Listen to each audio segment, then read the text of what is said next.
आज पोरांचा सुकाळ आला, पण 4-4 पोरांना एक आई बाप सांभाळले जात नाही, ही सगळ्यात मोठी खंत आहे. वाटण्या केल्यात, वाटण्या आई बापामध्ये सुद्धा वाटण्या. आईनं तुझ्याकडं, वडिलांनी माझ्याकडं. अरे उभा आयुष्य दोघांनी पती पत्नीनं एकत्र सुख दुःखामध्ये जी येतील ती संकट दोघांनी मिळून त्याला तोंड दिलं. आणि या म्हातारपणामध्ये, उतरत्या वयामध्ये तुम्ही तुमच्या सुखाकरिता आई बापाची वाटणी करून घेता, यासारखं पाप दुसरं कोणतं नाही, लक्षात ठेवा. अरे त्या आई बापानं तुम्हाला वाढवताना चौघांना वेगळं नाही दिलं, एकाच ताटामध्ये भाकरीचे 4 तुकडे आईनं केले. अरे एखादा पेढा जर कुठे मिळाला, एखादा लाडू जर मिळाला, चॉकलेट जर घेतली ना, त्या आईनं मूठ झाकायची, घरी यायचं आणि 4 लेकरांमध्ये एका चॉकलेटचे 4 तुकडे करायचे तुम्हाला द्यायचे. तिनं कधीच तुमच्यात फरक नाही केला. मग आज जर त्या आई वडिलांना सांभाळण्यामध्ये तुम्ही वाटणी आणि लागतं किती हो. चतकोर भाकरी खाऊन सुद्धा या जुन्या जाणत्या माणसांना पोट भरलेली आहेत. दुष्काळाचा काळ आठवला तर डोळे भरून येतात, हृदयाला हुंदका येतो, डोळे भरून येतात. बाबा पोटभर जेवण मिळायचं का? आहेत जुनी जाणती माणसं. इथून पाठीमागचा 50-70 वर्षांपूर्वीचा काळ जर पाहिला, हातावरती चतकोर भाकर यायची, त्या चतकोर भाकरीला चटणी नव्हती, तेल नव्हतं, मीठ नव्हतं, पाण्यासोबत कोरडी भाकरी खावी लागायची. परिस्थितीची जाणीव होती लोकांना. आज सकाळी वेगळं, दुपारी वेगळं, सायंकाळी वेगळं, संध्याकाळी वेगळं. काहींना खाता येत नाही, काहींना खाल्लेलं पचत नाही, अशी अवस्था आहे. का? जाणीव राहिली नाही. विचारा त्या आईला, विचारा त्या वडिलांना, काय कष्ट हाडाची काडी केली. अरे दुसऱ्यांच्या शेतात बाबानं सालाने कामं केलीत फक्त लेकरांसाठी. बाप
बोला. माझ्या कुटुंबाला, माझ्या पोरांना, माझ्या मुलींना एक शब्दही कोणी बोलायचा नाही. अरे ढाल बनून भारत कुटुंबाच्या संकटांपुढे. कधी नाही विचार केला, नाही कधी विश्वासात, नाही कधी विचारात घेतलं त्याला. बाप घराचा तो पाया, बाप घराचा तो पाया, आई कळस त्यावर जेव्हा खचतो ना पाया, तेव्हा कोसळते घर. इमारत किती मोठी आणि भक्कम असू द्यात, पाया जोपर्यंत नीट आहे तोपर्यंत इमारत स्थिर आहे. ज्या क्षणाला पाया खचतो त्या क्षणाला किती मोठी इमारत असू द्या, छोट्याशा वाऱ्याच्या झुळकेने सुद्धा डगमगते. बाप म्हणजे रे कसा, जसा पाण्यातला मासा, त्याच्या डोळ्यातला थेंब कुणा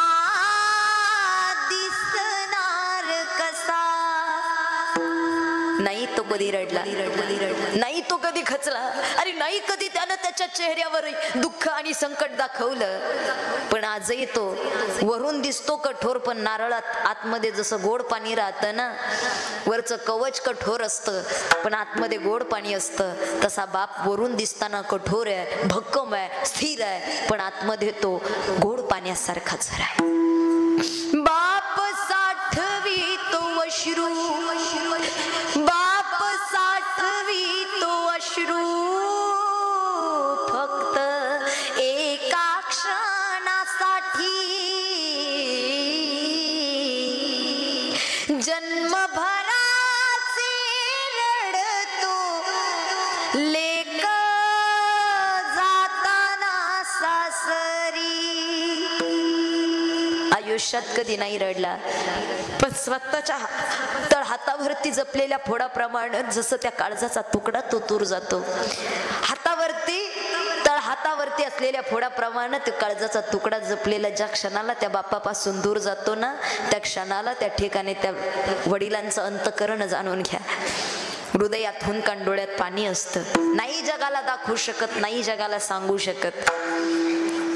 कुठल्याही स्वरूपाचा देव माणसाला कळावा. जगद्गुरु तुकोबाराय सांगतात, तुम्ही संत माय आहात, तुम्ही संत बाप आहात. मग आई बाप आपल्या जीवनामध्ये कोण आहे त्याची जाणीव सुद्धा माणसाला याच पद्धतीनं झाली पाहिजे. एक जण मला म्हटला, ताई कीर्तनात आई वडिलांचं महत्व काय सांगता, काय उपयोग आहे त्यांचं महत्व सांगून. म्हणलं का रे दादा? अहो म्हटले, कुठं ते काम करतात, कुठे कष्ट करतात, आई तर जाग्यावरती जेवणाचं ताट द्यावं लागतं, स्वतः कष्ट करत नाही, पायानं चालता येत नाही, मुखाला बोलता येत नाही, ऐकू जात नाही, उपयोग काय त्यांचे सेवा करून. म्हटलं ए दादा, ए दादा, आज आई बाप म्हातारे झाले, त्यांना कष्ट होत नाही म्हणून तू त्यांचा तिरस्कार करतोस का? अरे तिरस्कार करू नको. एक गोष्ट ध्यानात ठेव, ज्या वयात तुला चालता येत नव्हतं त्या वडिलांनी स्वतःच्या खांद्यावरती बसवून तुला अख्खं जग फिरवलं, हे विसरू नकोस. अरे नव्हतं येत तुझ्या हातानं तुला खाता, पण तुझं पोट भरण्याची जबाबदारी त्या आईकडे होती. स्वतःचं ताट तिनं बाजूला सारावं आणि चिवूचा, माऊचा, काऊचा घास करून तुझ्या मुखात भरवला. विचार कर, आज जर तिला स्वतःच्या हातानं खाता येत नसेल ना, तर तू तुझ्या हातानं तिला भरवणं कर्तव्य आहे तुझं. यात चुकीचं काय? जर स्वतःची कामं त्यांना स्वतः करता येत नसतील तर तू त्यांचा आधार बनणं, म्हातारपणाची काठी बनणं कर्तव्य आहे तुझं. निश्चितच कदाचित आम्ही आज सुशिक्षित झालोय, ज्ञान वाढलेलं आहे, आधुनिकता वाढलेली आहे, टेक्नॉलॉजी वाढलेली आहे, म्हणून आम्हाला आई वडिलांचा तिरस्कार वाटतो, आई वडिलांची काही पोरांना लाज वाटते. अरे धोतर नेसणारा बाप, लुगडं नेसणारी आई, पोरांना अपमान वाटतो. किती टेक्नॉलॉजी, किती ज्ञान वाढवू द्यात, किती आधुनिकता वाढवू द्यात, पण आपल्या आई बापासारखं प्रेम जग नाही करू शकत आपल्यावर, लक्षात ठेवा. एका कीर्तनात म्हातारे आजोबा रडत होते. आजी कीर्तन संपलं आणि आजोबांना विचारलं, म्हटलं बाबा तुम्ही का रडताय? आजोबांनी उत्तर दिलं, ताई आज सकाळी माझी आई वारली, आज पहाटे सकाळी माझी आई वारली. म्हटलं बाबा तुमचं वय किती? आजोबांनी उत्तर दिलं, 70 वर्षांचं माझं वय. म्हटलं तुम्ही 70 वर्षाचे, मग तुमची आई किती वर्षांची असेल? ताई 100 वर्षाची माझी आई होती. काय म्हणले? 100 वर्षांची माझी आई होती. म्हटलं बाबा शेवटी जन्माला आला तो जाणार आहे, निश्चितच प्रत्येकाला जावं लागणार. आजोबांनी उत्तर दिलं, ताई मलाही माहित आहे माझी आई कधी ना कधी तरी जाणार आहे, मलाही कळतंय माझी आई कधी ना कधी तरी जाणार आहे. म्हटलं मग रडता कशाला? आजोबांनी उत्तर दिलं, ताई रडू तर यासाठी येतं कारण या स्वार्थाच्या जगात निस्वार्थ अंतःकरणानं या 70 वर्षाच्या म्हाताऱ्याला बाळा म्हणून हाक मारणारी फक्त आणि फक्त माझी आई होती. हो, फक्त आणि फक्त माझी आई होती. हे जग नाही आता मला बाळा म्हणणार का? म्हणेल कोणी 70 वर्षाच्या म्हाताऱ्या माणसाला बाळा? फक्त आणि माझी आई म्हणायची मला बाळा. आज ती आई राहिली नाही, उपयोग काय? ममतेची मूर्ती होती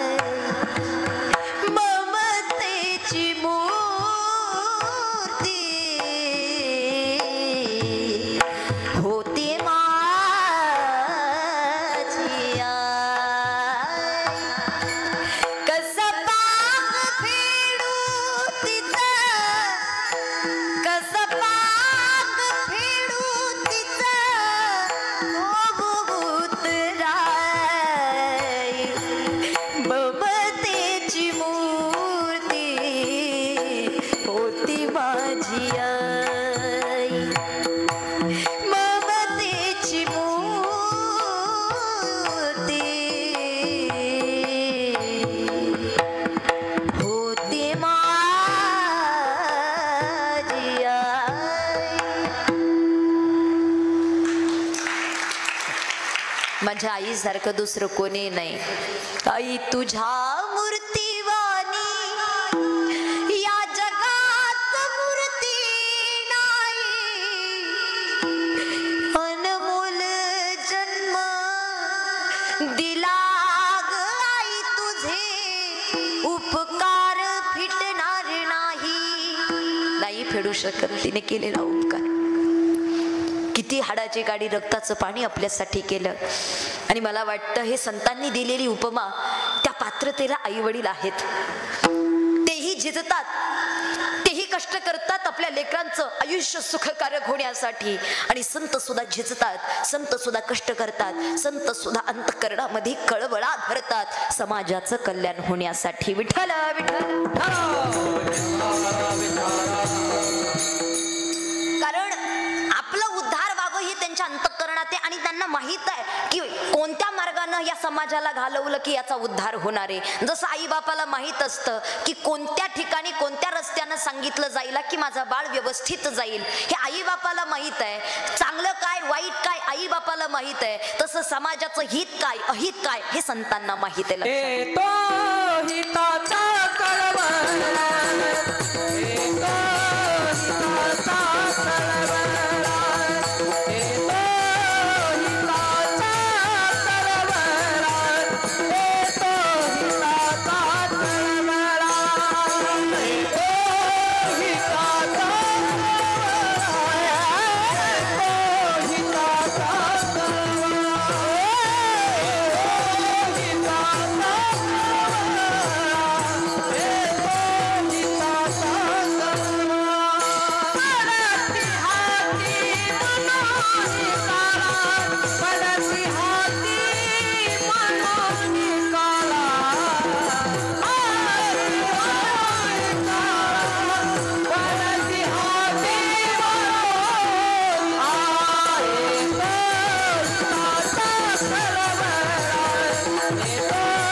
खरी अर्थानं संत उद्धार करतात, आम्हाला मार्गदर्शन करतात, उपदेश करतात, अनुभव सांगतात. अनुभव आले अंगात ते या जगात येत असे, कारण याचं हित व्हावं. आणि संतांच्या हृदयामध्ये एक भाव आहे, हे विश्वची माझे घर. निश्चितच हा भाव त्यांच्या अंतःकरणात आहे. संत कधीच जसं आई वडील लेकरात भेद करत नाही तसे संत समाजात कोणाचाच भेद करत नाही. अरे वाईट आला त्यालाही चांगलंच मार्गदर्शन आहे आणि चांगला साधक आला त्यालाही चांगलंच मार्गदर्शन आहे. वाईटाचंही चांगलं व्हावं ही भावना जर कोणाच्या अंतःकरणात तर ती संतांच्या अंतःकरणात आहे, लक्षात ठेवा. वृक्षाप्रमाणे असेल, निश्चितच कल्पवृक्षाची ही उपमा दिली, कारण कल्पवृक्षासारखीच त्यांचं की आपण अंतःकरणामध्ये लेकरानं मनामध्ये एखादी इच्छा निर्माण करावी आणि आई बापानं न सांगता ती पूर्ण करावी, अशा पद्धतीनं संतांचं अंतःकरण आहे. की संतांनी जनाचं हित कशात आहे हे पाहिलं, म्हणून तर तुम्ही संत माय बाप कृपावंत, कृपा केली आपल्यावरती, उद्धार करण्याचं साधन सांगितलं. काय आम्ही पतित कीर्तिवाणू, जगद्गुरु तुकोबाराय स्वतःला पतित सांगतात.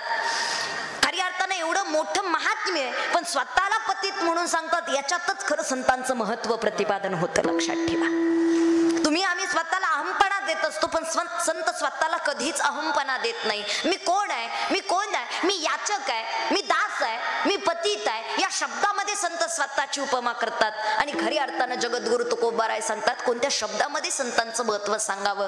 काय मी पतित कीर्तिवाणू, संत हे समाजाचा जगाचा उद्धार साधण्याकरिता आलेले आहेत. मग तो भगवंताचाच अवतार असतात, लक्षात ठेवा. कारण संत ते देव, देव ते संत, निमित्त त्या प्रतिमा. काही वेळेस आमचा असा गैरसमज होतो, आता देवाला शरण गेलोत मग संतांना का शरण जायचं, किंबहुना आम्ही जर संतांना शरण गेलोत तर देवाला का शरण जायचं. तुम्ही देवाला शरण गेलात, संतांना शरण गेलात, तुम्ही रूपात भिन्नता केली, अस्तित्व एक आहे. अस्तित्व इथं वाक्य पाहिलं ना, सवका मालिक, रूपात भिन्नता आहे, पण संत आणि भगवंत हे एक आहे. आणि निश्चितच ते अवतार धारण करून येतात. ते कशा करिता, अभंगाच्या दुसऱ्या चरणात अवतार तुम्हा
सांगतात खरी अर्थानं संत हे अवतारित होत असतात. लक्षात ठेवा, संतांचे अवतार आहेत. महाविष्णूचा अवतार सखा माझा ज्ञानेश्वर ब्रह्मा सोपानातून आला. लक्षात ठेवा, हे संतांचे अवतार आहेत. नारायणाचे अवतार भगवान आहेत आणि भगवंताचे अवतार हे संत आहेत. संत अवतारित होतात. अवतार तुम्हा धराया कारण उद्धरया जन जड जीवा या अज्ञानी लोकाचा, या जड जीवाचा उद्धार करण्यासाठी संत अवतार धारण करत असतात. त्यामुळे निश्चितच आपल्याला त्यांचं अस्तित्व कळणं गरजेचं आहे. बाबा, जीवनामध्ये कोणाचं सानिध्य, कोणाची संगत आणि कोणाच्या विचाराच्या संगतीत जगायचं याच्यावरती आपला परमार्थ अवलंबून असतो. लक्षात ठेवा. मग संत विचारांच्या संगतीत जर जगला तर निश्चितच कुठेच अडचण येत नाही. तेनेची पंथे चालू जाता न पडे गुंथा. संत विचारांमध्ये चालण्याची ताकद ठेवा. हे जगाची वाहवा करतय, संतांना नावं ठेवतय, काय उपयोग आहे? एक जण म्हणला, ताई कुठे आहेत संत, कुठे आहेत देव? असते तर दिसले नसते का? अरे बाबा, तू मान्य करत नाहीस तर याच्यावरतीच तुझी श्रद्धा कळते. मान्य तर कर. जगाचा जाऊ दे, स्वतःचा तरी उद्धार करण्यासाठी मान्य कर. काही लोक तर मानत नाही, कीर्तनात बसले तरी गप नाही.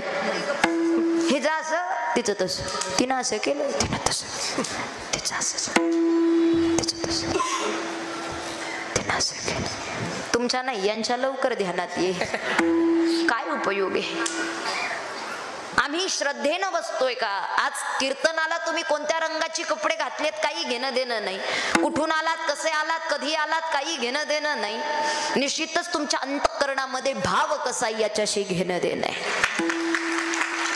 भक्ती प्रेमाविना ज्ञान नको देवा, संत सांगतात. जीवनात भक्ती आहे, जीवनात संतांचं मार्गदर्शन आहे, जीवनामध्ये साधना आहे, जीवनामध्ये उपासना आहे. जगाची फिकीर करण्याची किंबहुना जगाचा विचार करण्याची गरज नाही.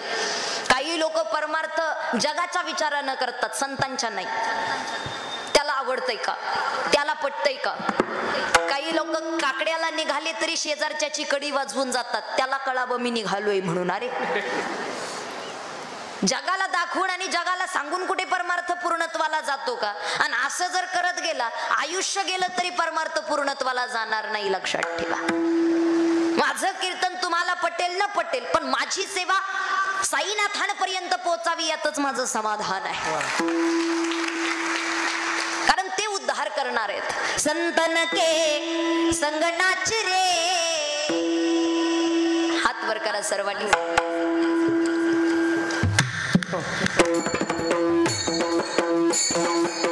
टाळी, एक तालात टाळी वाजली पाहिजे सर्वांची. थोडे तुला संतन के संग नाचले तेरी अच्छी बनेगी, संतन के संग नाचले तेरी अच्छी बनेगी, संतन के संग नाचले तेरी अच्छी बनेगी, अच्छी बनेगी तेरी बिगड़ी बनेगी, अच्छी बनेगी तेरी बिगड़ी बनेगी, अच्छी बनेगी तेरी बिगड़ी बनेगी, संतन के संग नाचले तेरी अच्छी बनेगी, संतन के संग नाचले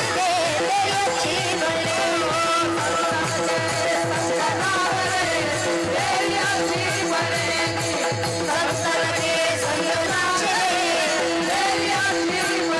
तेरी अच्छी बनेगी, तेरी बिगड़ी बनेगी।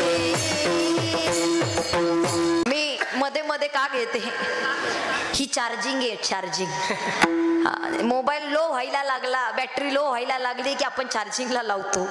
तसं हे भजन, हे नामस्मरण, हे नामचिंतन, ही चार्जिंग आहे आपल्या या देहरूपी या मोबाईलची. टेन्शन घेत नाही, लक्षात ठेवा. अच्छी बनेगी तेरी बिगड़ी बनेगी, जगासोबत नाचून नाही, संतन के संग नाच रे तेरी अच्छी बनेगी. बाबा, आयुष्यात पंगत चुकली तरी चालल, पण संगत चुकून देऊ नका. कारण पंगत चुकली तर एका टाइमाचं जेवण चुकल, पण संगत चुकली उभा आयुष्य बिघडल्याशिवाय राहणार नाही. लक्षात ठेवा. विठ्ठल विठ्ठल. जगाचं सोडा, निदान आपला उद्धार तरी झाला पाहिजे. संत विचारांची ताकद माणसाला कळाली पाहिजे. संत अवतार धारण करून जन्माचा जेव्हा जीवाचा उद्धार पाहत असतात आणि निश्चितच तुम्हा आम्हा जन्माचं सार्थक करत असतात, ही ताकद त्या संतांची आहे. म्हणून परमार्थ करत असताना इतर विषयामध्ये मन न गुंतवता आपण संत विचारांमध्ये, कारण संतांची संगती मनोमार्गे गती ना आकळावा श्रीपती, संत दर्शनी हा लाभन पद्मनाभ, एवढी ताकद आहे संतांमध्ये. एकदा का त्यांना गुरु केलं की मग जगाचा विचार सोडून द्यायचा. लक्षात ठेवा. ज्यांनी साईनाथांना हृदयामध्ये ठेवलंय, मग जग काय म्हणेल, जगाला चांगलं वाटतंय का, त्यांना पटतंय का, याचा विचार करणं सोडून द्या. साईनाथांना पटलं, बाद झालं. तुमच्या लक्षात आलं का? हमारे हे गुरु साईनाथ में किस बात की चिंता, हमारे हे गुरु साईनाथ में किस बात की चिंता, हमें किस बात की चिंता, मेरे मेरे साई को रहती है मेरी हर बात की चिंता. अरे आमच्या साईनाथांना माहितीये मला काय लागतं, काय पाहिजे, काय हित काय अहित हे साईंना माहित आहे. म्हणून जगाचा विचार करत नाही. लक्षात ठेवा. असा भक्त आहे, असा श्रद्धावान आहे, असा विश्वासू आहे. आणि संत हे आपल्या जन्माचा उद्धार करण्यासाठी अवतार तुम्हा धराया कारण उद्धारया जन जड जीवा, आणि निश्चितच ते जड जीवाचा उद्धार करतात. एवढंच कार्य संतांचं नाहीये, तर निश्चितच परमार्थात वाढ व्हावी. विठोबाचं नामस्मरण, हे चिंतन, हे भजन प्रत्येक कुळामध्ये, प्रत्येकाच्या हृदयामध्ये, प्रत्येकाच्या मुखापर्यंत पोहोचवण्यासाठी अवतार तुम्हा धराया कारण उद्धरया जन जड जीवा. एवढंच नाही तर वाढावया सुख भक्तिभाव धर्म कुळाचारी नाम विठोबाचे. कुळाकुळामध्ये भगवंताच्या नामचिंतनाचा प्रचार आणि प्रसार संत महात्म्य करून देत असतात. ते निश्चितच आपल्या